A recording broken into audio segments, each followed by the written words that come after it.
let us continue our impromptu tour of Manchester city centre. That there is Cross Street. We're on Cross Street. And I don't know if you can see the little glass thing, the little bridge that I filmed in. I think it was Indigene 3, A New Humanism I filmed there. Anyway, just underneath there, a 2-ton high explosive, plastic explosive bomb by the IRA literally blew up the entire city centre of Manchester. Not a single casualty. Hear that? Not a single person died because the IRA phoned ahead. They weren't interested in killing people, because that's how you lose public opinion. They were interested in affecting the finances of the United Kingdom to force Margaret Thatcher, or whoever was in charge at the time. Was it John Major? I forget. Anyway, I think it was John Major that was in charge at the time, to try and force him to bow to Irish Republican nationalist demands. Anywho, let's do it this way. First of all, look at this guy's lovely Hawaiian shirt. Look at that. Anyway, see that? And then as you walk up, see, it's like September the 7th or 6th, I forget. And there's people in shorts. Look at me in shorts. Everyone having a great time. But I want to do a short yet succinct defense of the famous YouTuber and podcaster, Stefan Molyneux. A lot of people, including my partner, Stacey, think that he is a dangerous man. They think he's misogynistic. They think he's a cult leader. They think that he's dangerous, that he's stealing money from vulnerable people, that he's causing families to break up and all this stuff. You know, fair enough. Accusations are free.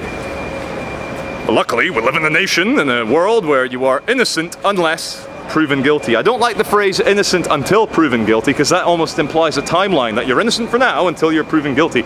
You're innocent unless proven guilty. And look, as a fellow YouTuber, as a fellow person who sticks my face up for everyone to ridicule and hate and laugh at and to dissect my ideas and to call me a hypocrite and to fucking throw in personal attacks, I know how hard it is to maintain any level of appearance on any public medium for people to criticize you and so forth. And there is, you know, there was that channel True Shebes. You know, I like the Shebe, I like the meme Doge, I love Doge, and I was a bit shocked from some of the videos. These are Stefan Molyneux's own words, you know, as it could be interpreted as woman-hating. But, you know, just like everything, no matter stuff I say that you could take a kind of 30-second clip or a 3-minute clip and literally take it out of context and cause trouble, you know. I've said some outrageous things. And Stefan Molyneux also says a lot of outrageous things, but give him the time. Listen to one of his shows in its entirety. It's like 3 hours, or some of them are 40 minutes, some of them are 90 minutes. Listen to it. You'll find the man is very healthy. He's healthy in the mind, he's healthy in spirit. And look, we are all epigenetic products of the environment that affects our genes and makes us who we are. I don't think Stefan Molyneux would be as acerbic, as precise, as cutting, if he hadn't suffered at the hands of his mother. And he's talked about it at length. It's not something he tries to hide. You know, the stories you read between the lines of how his mother treated him, and you go, fucking hell. I'm like, yeah, I've done videos where I've said, look, Stefan, forgive your mum, and he says she's lucky that she's alive because it's, you know, he's her son, and if it wasn't that for that family relation, he would have throttled her or killed her or murdered her, you know? And like, look, I think, my personal opinion, if I am to defend the Molyneux, it's not so much that I'm siding with the guy, I just don't like witch hunts. You know, we see witch hunts, there's this, as Richard Dawkins calls it, this wanton desire to misunderstand. People want to misunderstand, it creates drama. They want to be accusing someone of a cult leader. They want to pounce on him when he gets True Shebes, the channel shut down. I'm like, look, I've had videos removed on YouTube. It is not about free speech, for fuck's sake. Look, if I managed somehow to actually wipe out all of YouTube, then yes, I would be an Orwellian opponent of free speech.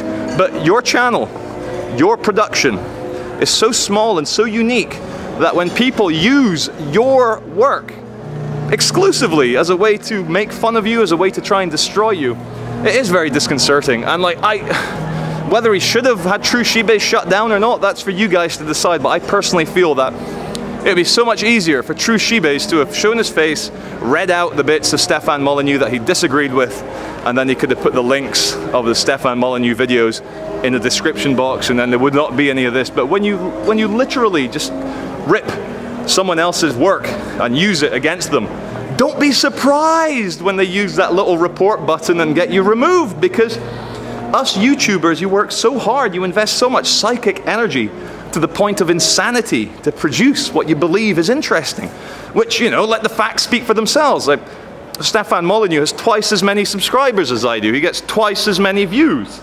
Good for him. I'm very proud of him. I think that's great. He is a trailblazer in a world where we're all becoming so politically correct. We're literally, you know, let's just carry on with this whole bloody metaphor. We're literally smacking our vaginas against things that we get offended by. And that's not right.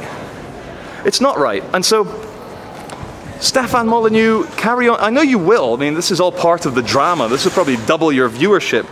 I know you're an imperfect man, and it takes an imperfect man to recognize an imperfect man.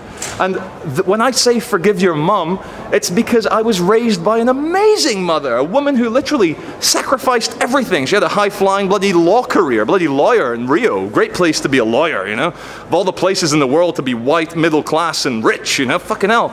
Brazil is the best place on earth. She sacrificed it to move with my sailor dad to Tanzania to get attacked by bloody monitor lizard. True story, she got attacked by a big bloody iguana in the middle of nowhere in Tanzania, in some port, you know, with my dad so that she could have me and my brother. And that is an amazing woman. So if I didn't have that, I'd probably feel the exact same way you do, Stefan. And I just want people, and like, I got angry at that BuzzFeed article, BuzzFeed.com, saying that Stefan's a fucking defooing cult leader. And I read a great comment on one of the Stefan Molyneux videos, like, never has there been a cult so easy to walk away from as just closing your laptop. And look, I've been listening to Stefan for over 5 years now. I think he's absolutely spot on when it comes to the individual freedom, individualism. You know, what right does anyone or any institution have to decide how you are truly the connection to whatever, you know? He doesn't go into those airy-fairy hippie things like I do. But in terms of freedom, in terms of what anarchy is, in terms of libertarian or liberal philosophy, I don't think anyone can match Stefan Molyneux, no one living anyway. And then of course it goes on to his family stuff. And I appreciate that a lot of his callers, a lot of his listeners are people who have been abused, whether psychologically, physically, or sexually by their parents. And so part of me says these fucking parents deserve all they get. If you're gonna treat your kids like that, I mean, there's someone close to my life. He lives 5 minutes away from his son. 5 minutes away from his son, and he sees him for like 8 hours a week. And that makes me want to literally go around there and beat him senseless. I want to go and beat this guy black and blue for abusing his kid by neglecting him. So I understand how you feel, Stefan, and I understand why the viewers might be angry. But Stefan said this himself in his interview with Joe Rogan.